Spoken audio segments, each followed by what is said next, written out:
In Capital News tonight, women in the country have been urged to unite in order to elect a woman president in the 2025 general election.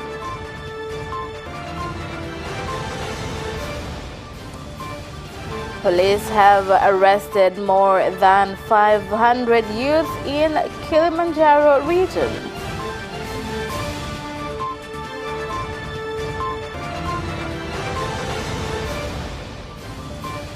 And in sports, hundreds of Iringa sports fans have attended the burial of the former Simba Sports Club Managing Committee member Zakaria Hanspo.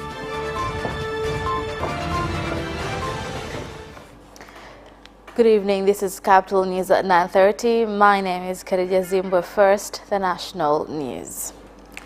President Samia Suluhu Hassan has urged women in the country to unite in order to elect a woman as President of the United Republic of Tanzania in the general election in 2025. President Samia Suluhu Hassan made the call when addressing the International Day celebration on democracy held at the Diamond Jubilee Hall in Dar es Salaam.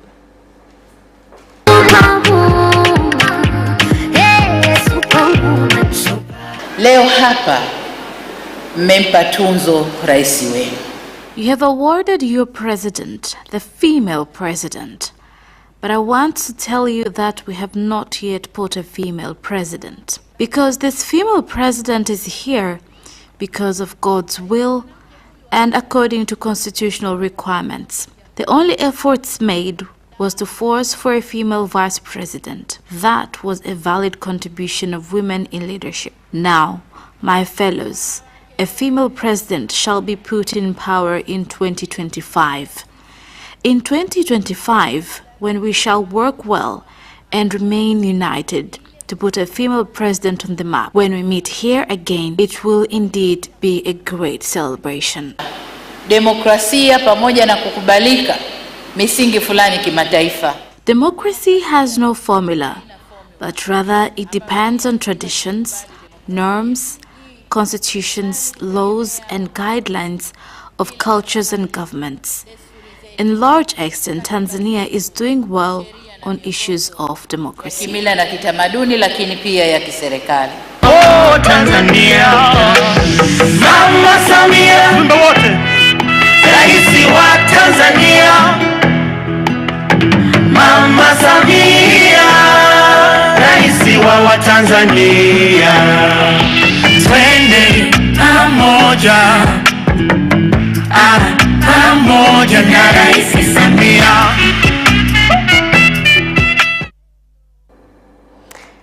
Now, as Tanzania joins other countries around the world to mark International Democracy Day, Tanzanians have given their views on the state of democracy during the 6 months period under the leadership of President Samia Suluhu Hassan. Sawa wajenda ambayo ni jinsi yuko vizuri katika uteuzi wake. On the issue of gender, our president has not left behind women in her appointments of leaders. In just a short period of time, she has accomplished that by appointing women in big and sensitive positions, like the recent appointment of the Minister of Defense and National Security. She is the first female Minister of Defense since independence. Masuala ambayo moja kwa moja yanagusa misingi halisi ya. She's touched issues that impact social developments directly, like education, water, health services, among others. These issues provide freedom for people to engage in other developments and social issues. Juzi ametoka kufanya uteuzi ambao mimi naweza nikasema ni. Recently, she has made a historical appointment of putting a female Minister of Defense and National Security. People are having doubts that if a female figure is ideal for the position, while before they have never questioned careers or backgrounds of appointees of such position because they were male. Mwanamke ambaye kwa miaka kadhaa amekuwa anahudumu kama katibu wa SADC. More than 500 youth aged between 18 and 20 from various regions of the country have been arrested in various areas of Kilimanjaro region in Moshi after undergoing various kinds of disclosed trainings. Na wasichana kama 250 na unakuta mtu kama mimi ninavyoongea hivyo nina kama wiki moja na nusu sijawahi kula na sijawahi kula nini sijui nakula nini, lakini mimi mtoto wa kiume, lakini wakati mwingine na waumia kwa dada zetu. There are almost 250 girls. I have almost 1.5 weeks that have not ate any food. I sympathize with my sisters who have been surviving in difficult conditions, leaving others sick. We have found out that they have been calling some of us and directed them to other regions like Singida, Morogoro and Mbeya, where they said they have opened branches over there. Tukashirikiana na jeshi la polisi, tukabaini maeneo wanayofanyia hayo mafunzo. In collaboration with the police force, investigation was done and found out that these people are indeed breaking the laws, where they have a couple of crimes committed, including holding illegal gatherings, running trainings that have no permit, and use the name Alliance Company, calling youth from Moshi for false information. Kuna kampuni inaitwa Alliance ambayo there is a company called Alliance is alleged to have been writing to youth that there are employment opportunities. When they reached the office, there was more than 400 youth, whom all of them have been conned. So far, 6 people have been arrested, while investigations are still ongoing. From latest reports, some criminals have ran to other regions like Singida, Mbeya, and other regions. The High Court Corruption and Economic Sabotage Division has started to hear testimonies from the Republic in the economic sabotage case against the national chairman of Chadema party, Freeman Mbowe, and 3 co-accused. Here's more on the report. In the court, the defendant's lawyers, led by Peter Kibatala, opposed use of a statement made by accused Adam Kasekwa as evidence, claiming it was given at the Central Police Station beyond the legal time frame, and while being tortured under the supervision of the police commander of Kinondoni Police Zone, Ramadhani Kingai. The objection was made when the first witness from the Republic, Commander Ramadhani Kingai, was testifying in court. In his testimony, Kingai said that in July 2020, he received a phone call from the then DCI Robert Boaz, instructing him to report to his office, where he was then introduced to Lieutenant Dennis Urio, who had important information to give him. Kingai said that Lieutenant Urio told them that there was a criminal gang organized by Freeman Mbowe that was planning to harm government leaders, blow up fuel stations and markets, as well as barricade roads so that they can rob motorists, and that all this was to be done in Moshi, Arusha, Mbeya, Dar es Salaam and Mwanza so that the country becomes ungovernable. Kingai told the court that Lieutenant Urio was then told by Boaz to be part of the gang of criminals and monitor their activities. The economic sabotage case against Freeman Mbowe and co-accused is being heard by Judge Mustafa Siyani at the High Court Corruption and Economic Sabotage Division. Tanzania has received a loan of 1.3 trillion shillings from the International Monetary Fund (IMF) to address COVID-19 in economic and social sectors, as well as to support poor households through Tanzania for Social Action Fund (TASAF). Kwa nini tumeona tufanye We have decided to take this opportunity because there are some sectors that were directly affected by the pandemic, apart from tourism and revenues. Since the pandemic is not over, there are some sectors that will put our people at risk. Those are the sectors that we are determined to reach out to. Kwa niaba ya Zanzibar pia na Jamhuri ya Muungano wa Tanzania. On behalf of Zanzibar and the United Republic of Tanzania, we have received the funds and we're going to ensure that they'll be used efficiently. The dialogue will continue. This is not a one-off loan. This is rather the beginning of a dialogue, and we will listen to your needs. We will listen to your to your intentions and your developmental aspirations, and we stand with you. Tanzania Human Rights Defenders Coalition has called on the government to rectify various international and regional charters on democracy, including the AU Charter on Democracy, Election and Good Governance of 2007. Nataka kuwakumbusha viongozi wetu na Watanzania kwa ujumla kwamba demokrasia yetu imeonekana kama vile inasuasua kwa muda fulani. Ukizingatia kwamba uchaguzi zilizopita toka 2019, 2020 tukuona ushiriki wa usawa wa makundi yote ya kijamii. Kwa mfano asasi za kiraia katika tu zoezi la kusimamia na kuangalia uchaguzi, tulianza kuona katika chaguzi mbili hizi za 2019 na 2020 ukirudi nyuma na kufifia. East Africa Civil Society Organizations Forum has called on member countries of the East African Community to use caution when taking loans for development projects in order to avoid debt burden which can affect economic growth. Kulingana na ule utafiti umefanywa wazi. From research done, there are possibilities that African countries have entered into more debts, making them difficult to fulfill their development goals and pay debts if the trend will continue. Tuwe makini. Kukopa sisi watu katazi kukopa, nchi yote inaweza kukopa, hata Marekani imekopa. We should be keen enough. No one is restricted from taking loans. But why are you taking the loan for? How are funds used? How do you control corruption and theft of public assets? And that is the end of national news. International news follows shortly after the break. Are you ready for some great news? I'm Christine Mundwa. And I am Eddie Micah Jr. with the brand new DW News Africa, the show that tackles the issues shaping the continent.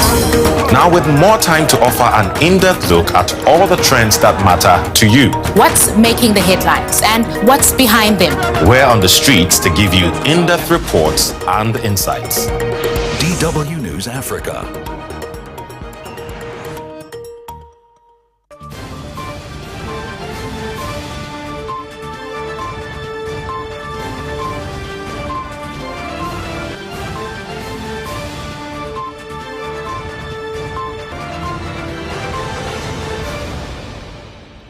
Welcome back, and in international news, U.S. President Joe Biden has said that extreme weather events are set to cost the United States more than $100 billion this year after a series of raging wildfires and punishing hurricanes wrought havoc across the country. Here's the report. He made the statement while visiting Colorado on Tuesday to highlight drought conditions and blazing fires that have ravaged western parts of the U.S. He said investments must be done to slow down causes of climate changes today and not tomorrow. Kenyans in Nairobi City have criticized the government for not taking into consideration the hardships they're facing after raising fuel prices. Petrol has increased by 7 shillings to 134.72 shillings a litre, while diesel has gone up by 7.94 shillings to 115 shillings a litre. Kadi yetu wakati mwingine tunaona kitufifinya sana.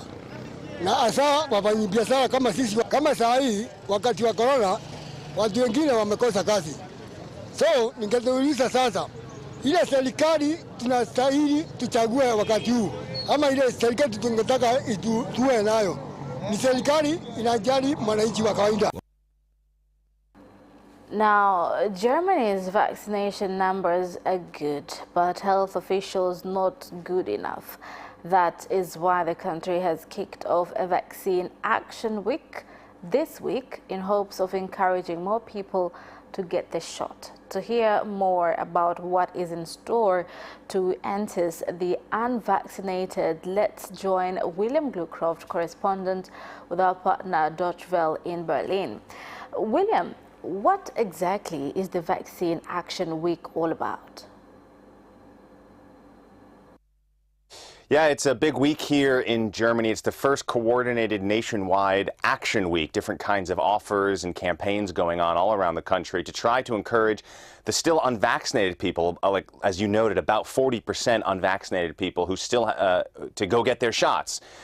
This comes, Germany, like many European countries, the United States as well, hitting that wall, starting to plateau as they run out of people who are really interested and eager to get their shots, and having to work more and more to convince people to go get their shots for whatever reason, whether it's fear or skepticism or just not having enough time or can't be bothered to do it, or young people who think that they are not really affected by it and don't really need it. So you're seeing this week the government partnering with stores, with businesses, with companies, with event locations, with public venues, one, to increase the number of places where you can get a vaccine. So just on your everyday business, you can just pop in someplace and get a shot. Some places are even offering deals, like you can get into the zoo, or you can get a free, alcohol-free, mind you, alcohol-free beer in exchange for getting your shot. Or probably the most fun one here in Berlin is one doner kebab stand is offering a gift voucher for a doner kebab sandwich, Berlin's famous fast food. So those are some of the things that are going on to try to encourage the unvaccinated to finally get their shots. So is there any criticism on this kind of campaign so far? Absolutely. Of course, you always have people on the far right. You have vaccine skeptics, science skeptics who just don't want to have anything to do with these rules or vaccines at all. But then you also have opposition politicians who are saying this action week is a nice gesture, but it's just not enough, that it should have been happening in this way and form for a long time, and it should continue going on like this. There should be ample opportunities for people to regularly go in and get their shot, whether it's at a store or your local market or wherever it may be. Angela Merkel's chief of staff actually came out and said these kinds of things will continue, but again, opposition politicians saying it's just too little, too late, and there needs to be more information and more of a push to get good information out to people so people feel comfortable to get their shots, and especially going into the winter months where there's a lot of fear that those numbers, as you noted at the top, are just not high enough to get us through the winter. All right, thank you so much, William, for those updates. And that is the end of international news. Business news follows next after the break. We'll be right back. Tune in to Business Edition and meet business leaders and experts who keep you informed on business and economic developments taking place in the country, such as tourism, construction, energy, transport, mining, agriculture, communication, banking, real estate, and more. Business Edition on Friday at 8:15 p.m. only on Capital Television.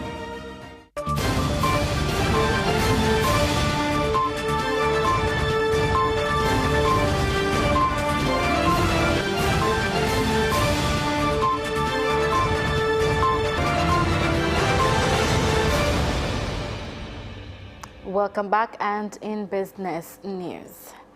Coffee farmers in Nyasa district, Ruvuma region, have complained that pesticide and fertilizer prices have gone up compared to the last season, and that the rising prices have affected productivity.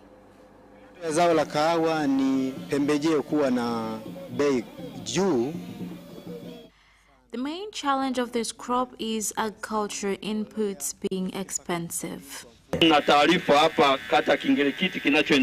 have received report that Kingilikiti AMCOS is determined to start processing their coffee. They shall roast, grind, and pack coffee. Official launch day of the product will be announced.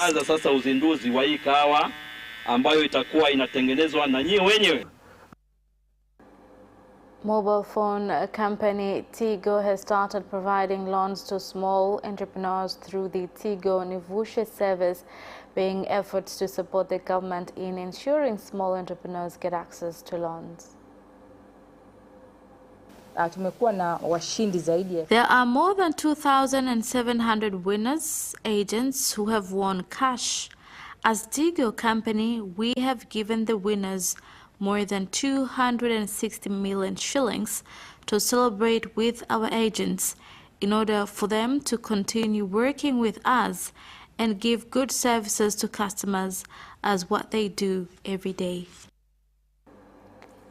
And Tanzania has been advised to increase efforts in improving culture tourism as it can contribute significantly to the country's revenues and improve the lives of people.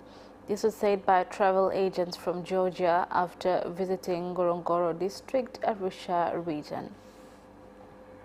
Tanzania is a country state of the art and sekta za utalii watuletee watalii. They should influence others to come and visit the country. We are ready to warmly welcome them. Tunashukuru serikali yetu ya awamu ya sita kwa kuendelea. We are grateful to the sixth phase government for opening up tourism doors. This will stimulate tourists coming to our country. And that is the end of business news. Sports news is next after the break.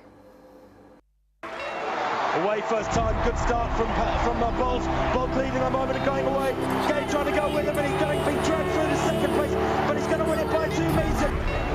Away first time, good start from Bolt. Bolt leading a moment and going away. Gay trying to go with him and he's going to be dragged through to second place, but he's going to win it by 2 meters.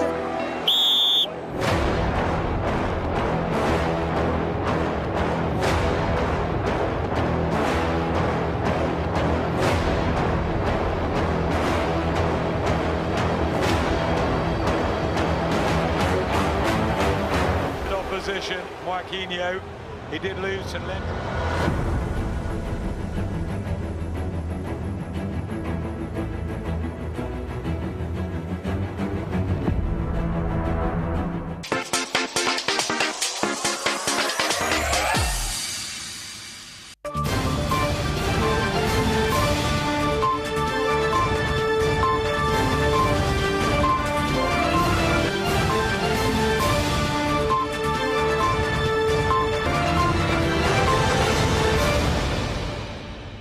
Welcome back, and in sports news tonight. Hundreds of Iringa sports fans have attended the burial of the former Simba Sports Club Managing Committee member Zakaria Hanspop, with mourners saying the late captain was a man of the people.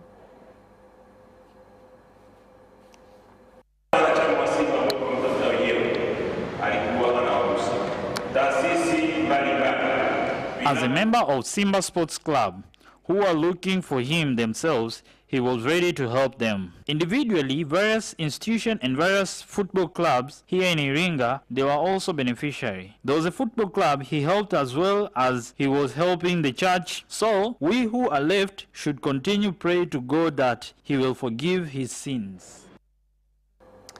May his soul rest in peace. Amen. Now, moving on, a former National Sports Council member, Jamal Rambo, has launched his biography with the Deputy Commissioner of Police, Jonas Ruta, commending him for connecting the police force with sports. Rambo akiwa ndani ya jeshi la polisi, yeye alikuwa kiunganishi ndani ya jeshi la polisi katika idara ya michezo. While in the police force, Rambo was a connection in the police force sports department, which is under the Social Police Commission. The aim of organizing games between the police and the society is to strengthen the youth. Ushirikishwaji wa jamii na michezo unaweza wakawa. I would just like to call on all police commanders in Tanzania to use sports as one of the means of involving the society to get what they expect from them. Jamii. The U.S. Soccer Federation says it had offered identical contract proposals yesterday to the players' associations for the men's and women's national teams, and the governing body said it would refuse to agree to a deal in which World Cup prize money is not equalized. Here's the story. Under federal labor law, they have no obligation to bargain jointly or to agree to similar terms. The men's contract expires in December 2018, while the women's agreement runs through this December. The men's and women's unions did not immediately respond to a request for comment. The USSF asked the men's union last week to voluntarily equalize World Cup bonus money paid to the federation by FIFA. And Pep Guardiola believes the heart of losing May's Champions League final will fuel Manchester City as they open the season's campaign at home to RB Leipzig tonight. City were defeated 1-0 by Chelsea in Porto, and Guardiola, who has spoken regarding how the quarter-final loss to Lyon in the 2019-2020 competition was a pain that lingered, feels that disappointment could help his team. Rodri admitted the pain of the final defeat took a little time to shake off. RB Leipzig have only one victory from their opening 4 Bundesliga matches. They lost their last match 4-1 at home to champions Bayern Munich. And that's what ends our news bulletin for tonight. My name is Khadija Zimwe. Thank you for watching and good night.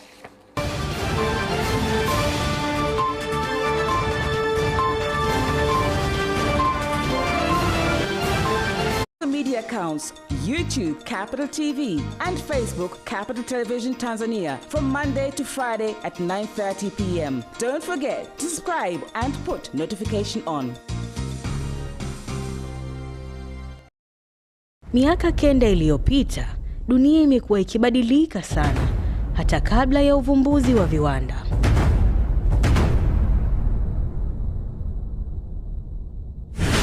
Misitu mingi kupotea,